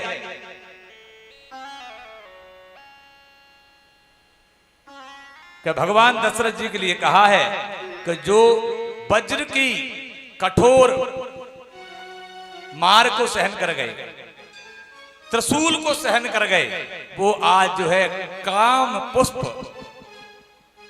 से मारे गए। दशरथ जी के लिए बताया गया। यानी कामदेव का जो 5वां बाण है ये मारने का काम भी करता है। अब कामदेव को जब ब्रह्मा जी ने वरदान दिया कि तुम सब कर सकते हो, तो कामदेव ने विचार किया परीक्षण करना चाहिए। परीक्षण कैसे करेंगे? तो सबसे पहले कामदेव ने ब्रह्मा जी पर ही परीक्षण प्रारंभ कर दिया। और माध्यम किसको बनाया है? ब्रह्मा जी की जो बेटी है, जो मन से पैदा हुई है, जिसका नाम है संध्या, उस बेटी को कामदेव ने अपने बाणों का परीक्षण करने के लिए उपयोग किया। और जब कामदेव ने अपना प्रभाव प्रारंभ किया तो ब्रह्मा जी की जो बेटी है संध्या, जिसका नाम है, ब्रह्मा जी के मन में उस संध्या के प्रति ही विकार आ गया। और तब ब्रह्मा जी के पुत्र धर्म ने देखा कि पिता से बड़ा अधर्म होने वाला है।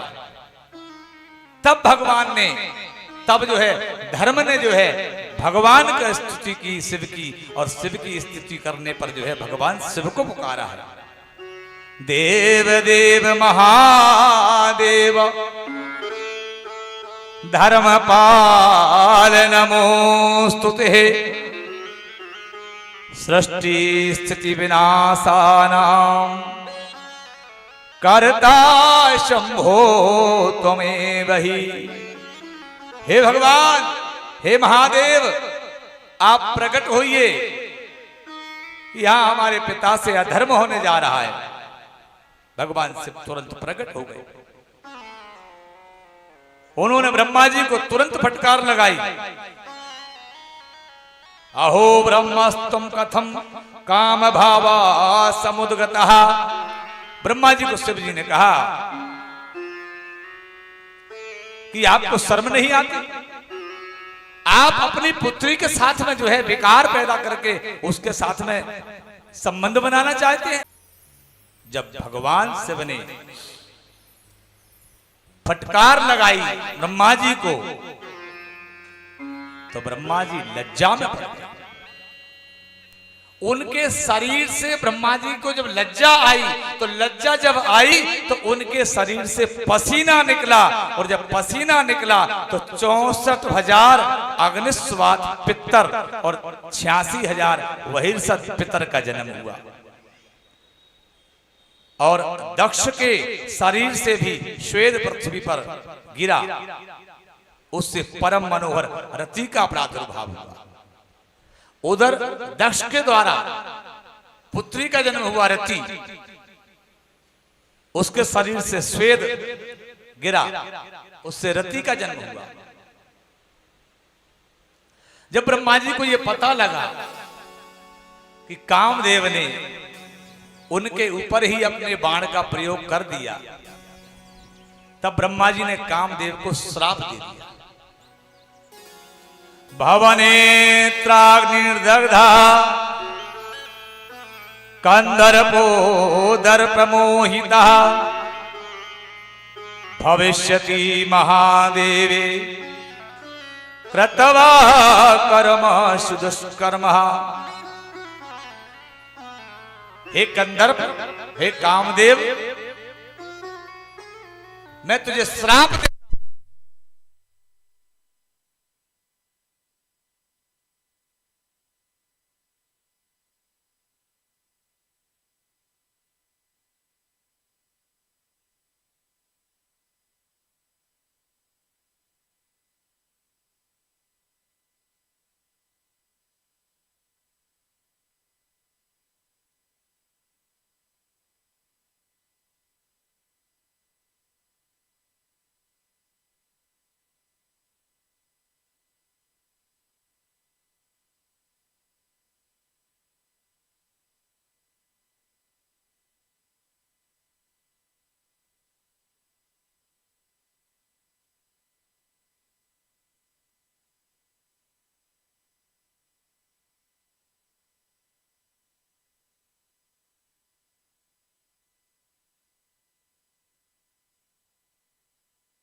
शिव शिव बोले शंकर भगवान की जय।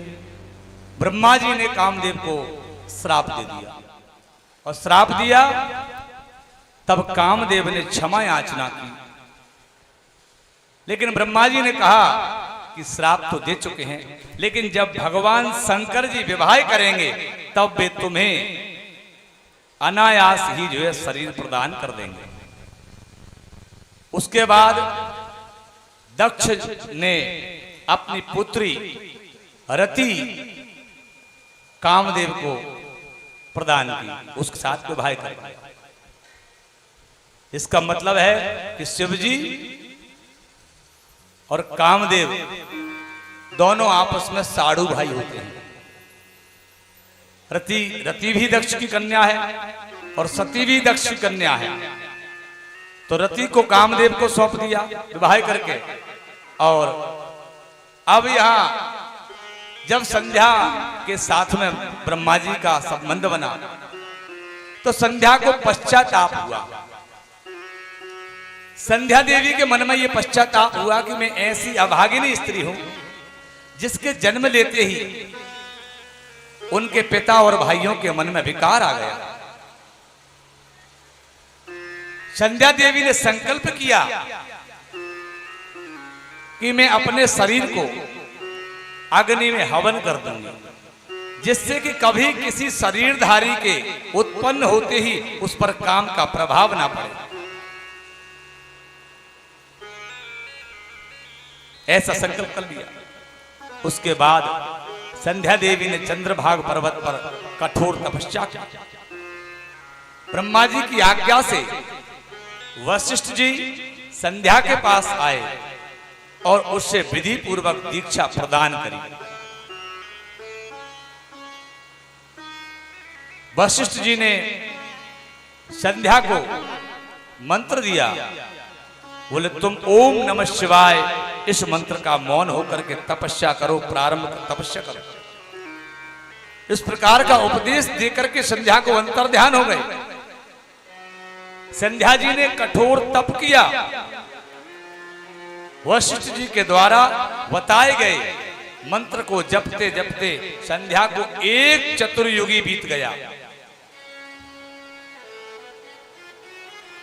तब भोलेनाथ संध्या के सम्मुख प्रकट हो गए और प्रकट होने के बाद संध्या ने भगवान शिव की स्तुति की है। नमो नमः कारण कारणाय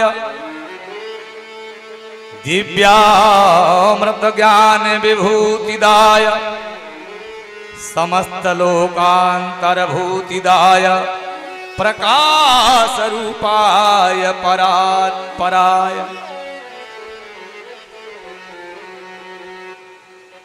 हे प्रभु, आप ही परम ब्रह्म परमात्मा हैं, आप ही कारणों के भी परम कारण हैं।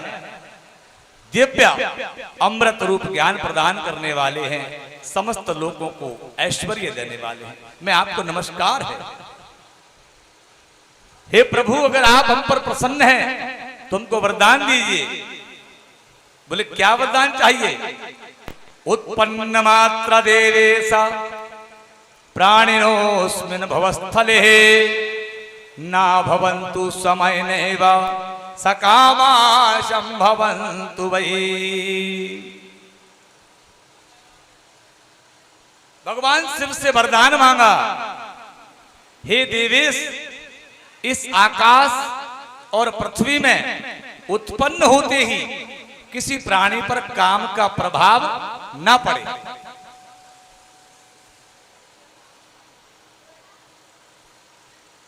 संध्या ने भगवान शिव से यह वरदान मांगा है, पैदा होते से ही किसी के मन में काम का विकार नहीं आएगा, ऐसा मुझे वरदान दीजिए। और तीनों लोकों में आचरण में मेरे समान कोई स्त्री ना हो।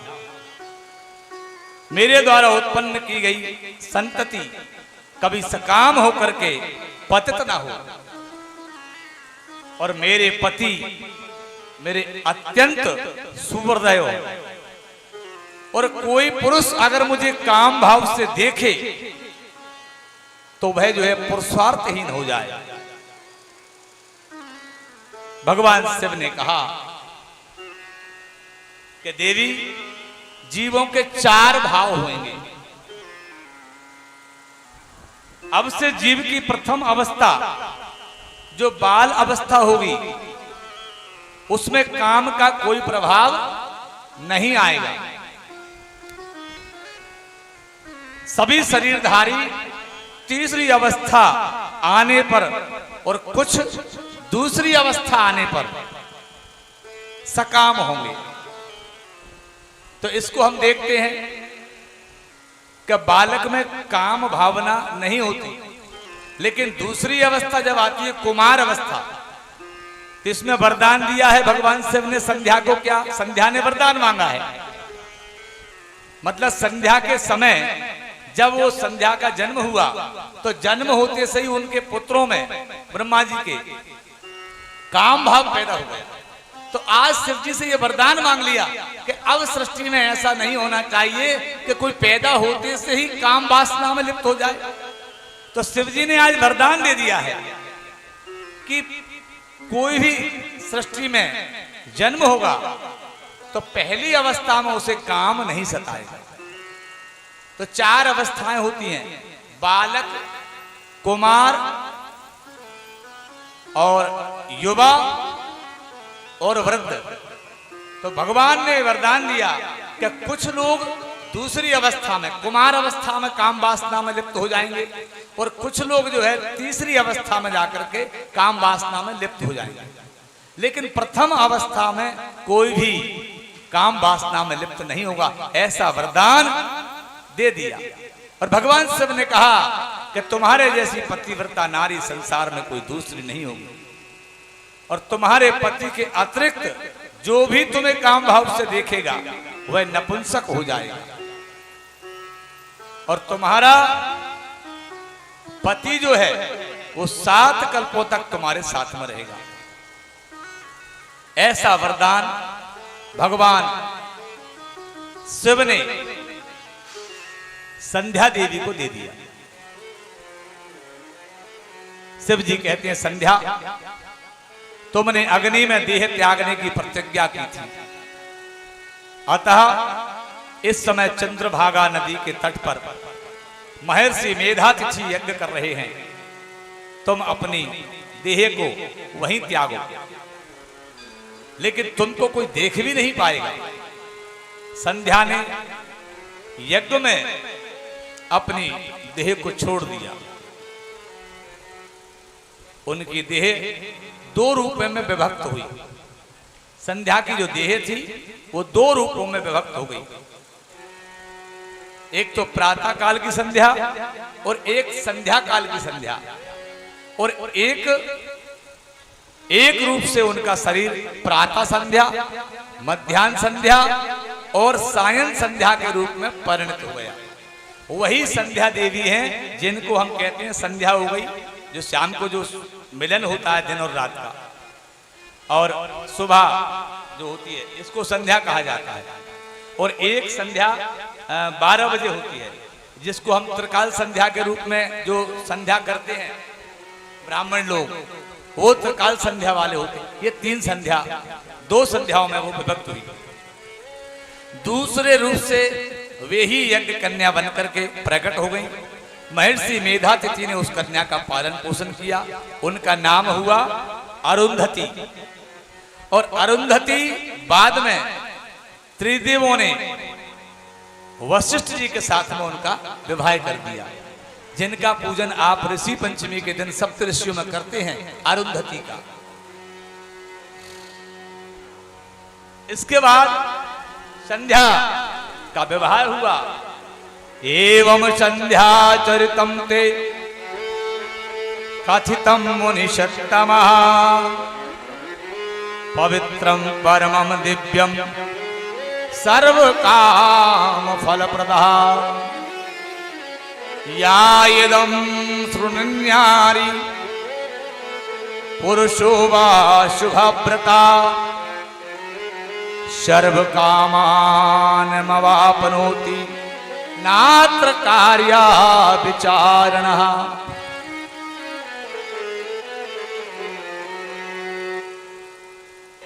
भगवान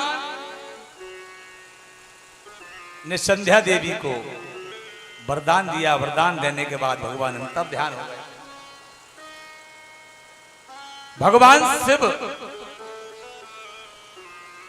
ऐसे दानी हैं, इनसे आपको जो मांगना वो मिले।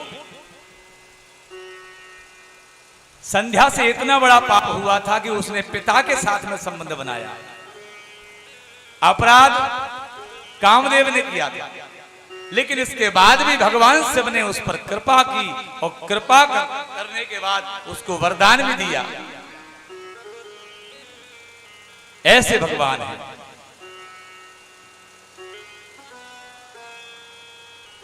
भगवान जिसका सब कुछ डूब जाता है उसको भी उभारने का काम। गई बहोरी सबल साहिब रघुराज। आप नहीं होते तो ये आदि चौपाई भूले नहीं रहती।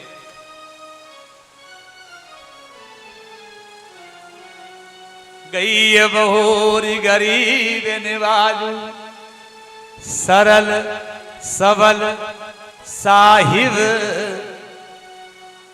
रघुराज।